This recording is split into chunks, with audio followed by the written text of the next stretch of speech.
Hello art friends, Melissa here from Paperlicious Design Studio. Today I'm sharing an art journal layout in my 8 1/4 by 8 1/4 Arteza art journal.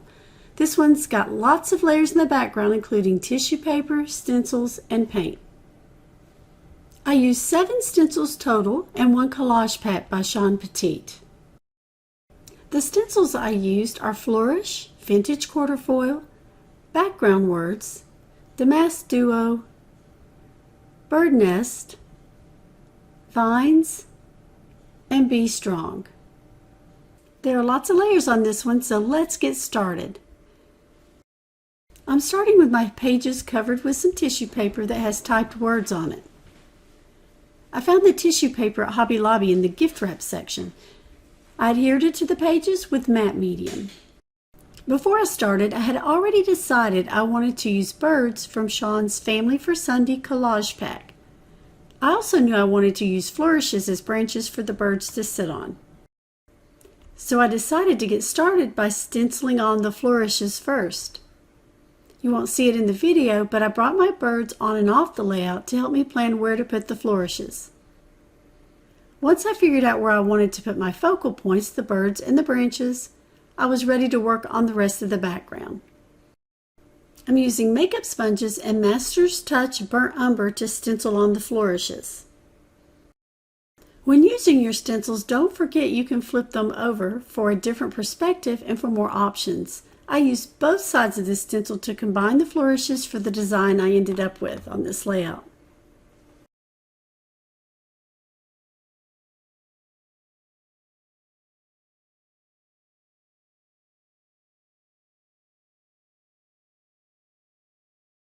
I applied Master's Touch Warm Gray with a makeup sponge over the Vintage Quarter Foil stencil next. Not sure why they call it warm gray, it actually looks like a light brown color. I'm purposefully not applying ink fully over all the pattern openings. I want a distressed look with varying shades. And I want those words from the tissue paper to remain visible as well. So I don't want to completely cover those up. What's fun and a little unique about this stencil is you can stencil on the quarter foil shape using the top half of the stencil. Then you can line the bottom half up over it and stencil on the outline in a different color if you like. And here's how it looked after that step. Notice some of the areas are darker than others. Now I've lined up the bottom part of the stencil over the quarter foil shapes. And I'm stenciling the outline part using a makeup sponge and burnt umber paint. And I'm going to stencil it on in that same irregular way as I did the quarter foil shape so I can continue to get that distressed look. And you can see I just keep lifting the stencil trying to figure out where I may want to add a little bit here and there. And the makeup wedges are pretty big. I've actually cut a piece down so that it's smaller and I can have better control where I apply the paint. I also try to control how much paint is on the sponge as well. Sometimes when I dip it in the paint, it picks up a big glob of paint, more than I want, so before pouncing it over the stencil, I pounce it on a clean area of the palette to dab some of that off. And here's what it looks like after that step. Time to add another layer. I want the next pattern that I add to be complementary to the quarter foil pattern. To me, it draws the eye up and down the page. So I'm going to bring in bits and pieces of the background word stencil that will add some horizontal aspects. Using the burnt umber makes it cohesive with the quarter foil pattern. But it stands out because of the horizontal pattern. So if I had done this layer with example a blue, it would have been too distracting and not flow as well. It would have looked like it was sitting on top of the quarter foil pattern. Hopefully that makes sense. I'm not a trained artist, but I do like to share why I decide to do certain things in my art versus just telling you it just looked good that way. So hopefully you can use some of the ideas I share in your art. And I hope that if you view other videos on my channel, you'll get lots of tips like that that'll help you grow. So I knew the next color I used needed to be something that contrasted and popped off the background. So I'm using Golden's light phthalo blue, and I'm just going to work a little bit of that in the background over the outline of the quarterfoil shapes. And then I'm going to come back in and add it with the Damask Duo stencil. A lot of times I'll stencil on an object and notice that using a solid color makes it look plain, or maybe the word I'm looking for is flat. So what you'll see me do sometimes is pounce on different layers of that color, different shades, to add depth and interest. So that's what I'm going to do here over the damask designs to distress them. I'm going to mix a little Perusian blue hue with cerulean blue, and these are Liquitex heavy body paints, to get a shade that complements the light phthalo blue. Now I'm creating a medium hue by mixing that with the light phthalo blue.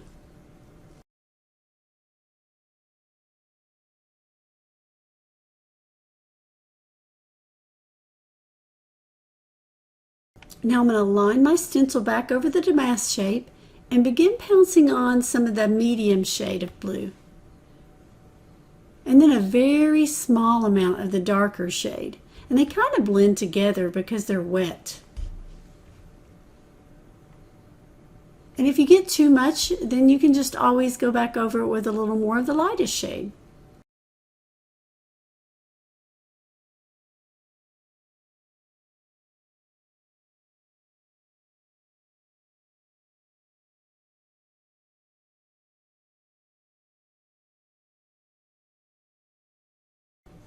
And that looks so much better, and I'm going to just continue to do that over each one of those damask shapes.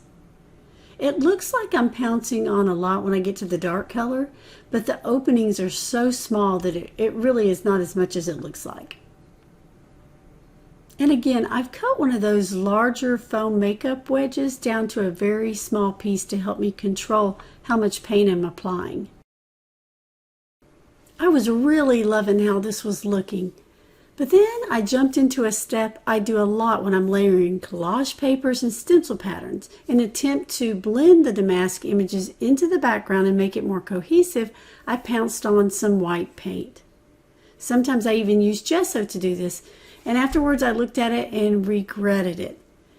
But in the end, it turns out okay, and every time we do something that doesn't work, we grow and learn from that.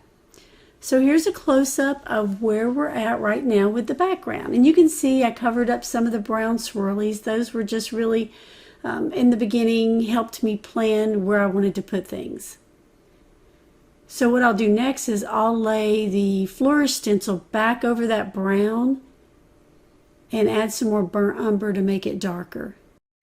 Then I come in with a paintbrush and fill in the stencil gaps with that burnt umber.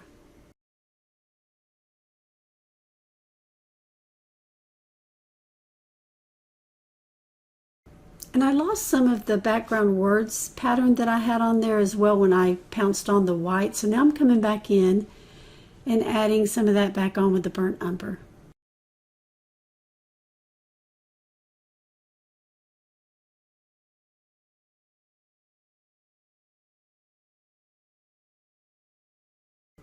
And here I'm just showing you how I bring the birds back into the layout every now and then, just to kind of check in and see what direction I want to go in next.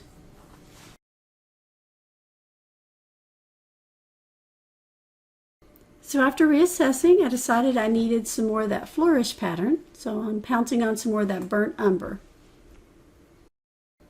As I mentioned before, all the birds I'm using on this layout are from the Family for Sunday collage pack. I was out of the premium matte presentation paper that I usually use to print images for my collage and mixed media. So the birds on this layout were printed on gloss paper this time. And I think that these particular images look better than when I printed them on matte presentation paper in the past. One thing I've learned is that the printer, settings, and paper can definitely affect how the image looks when printed. I wanted to put a bird's nest in that left lower corner of the layout.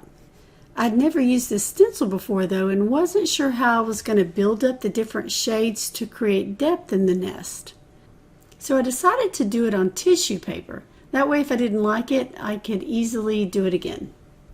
I started out by pouncing on some burnt umber over the nest stencil pattern so I would have a guideline for building up the other shades of brown and adding some depth. I'm using burnt umber and warm gray, and I'll also create a medium shade by mixing milky white with the burnt umber. Right now I'm covering up the stenciled on nest pattern that I started with, but I'll add that back on later. I'm just playing and trying to figure out how to get 3 shades of brown in this nest to add depth and interest. And I'm really liking it at this point, but I know I've got to add those twigs back on with the stencil. So I did, using that burnt umber, and immediately wished I had created a lighter shade. It was too dark on that background and there was just too much contrast. So I'll just keep on pouncing on different shades until I get a look that I like. Now notice with the nest, I'm not using the makeup sponge, I'm actually using a stencil brush.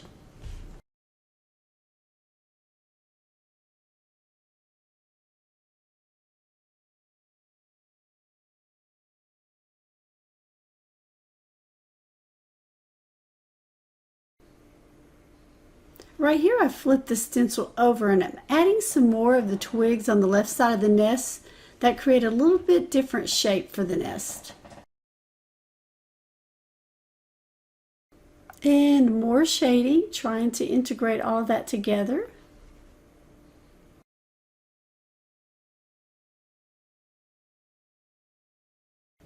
After I finish the nest, I'll use a paintbrush with some water on it to apply a line around the nest.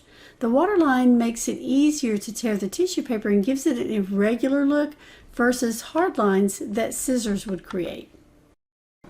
I used matte medium to adhere the nest over the background.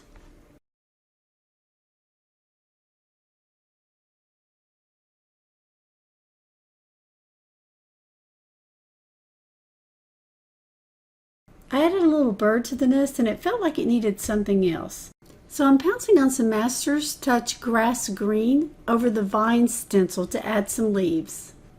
And I was tempted to mix up a couple of different shades of the green as well to add some depth to those leaves. But I'd already spent a lot of time on this layout, so I decided that one shade was going to be good enough. You can see I'm adding a lot of washi tape. And that's not just to hold the stencil in place, but to cover up other areas, other leaves that I don't want to be stenciled onto the page. So I'm being very selective as to which leaves I use from the stencil pattern.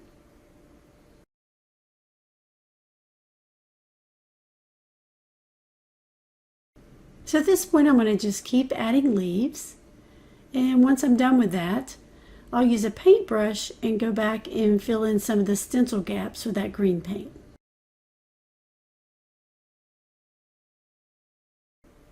Here you can see I'm using a piece of white paper to protect or mask off the part of the background where I don't want any leaves stenciled on, versus using the washi tape on top of the stencil to mask it off.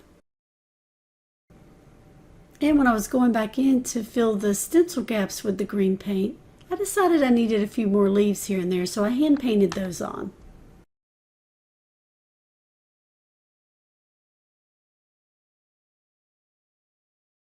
That's it for today's video. I hope you were inspired, and if you're looking for more inspiration using Shawn's stencils and collage, I hope you'll join me over on my channel, Paperlicious Designs. I have a dedicated playlist with projects using just her products. Thanks for watching, and I'll see you next time.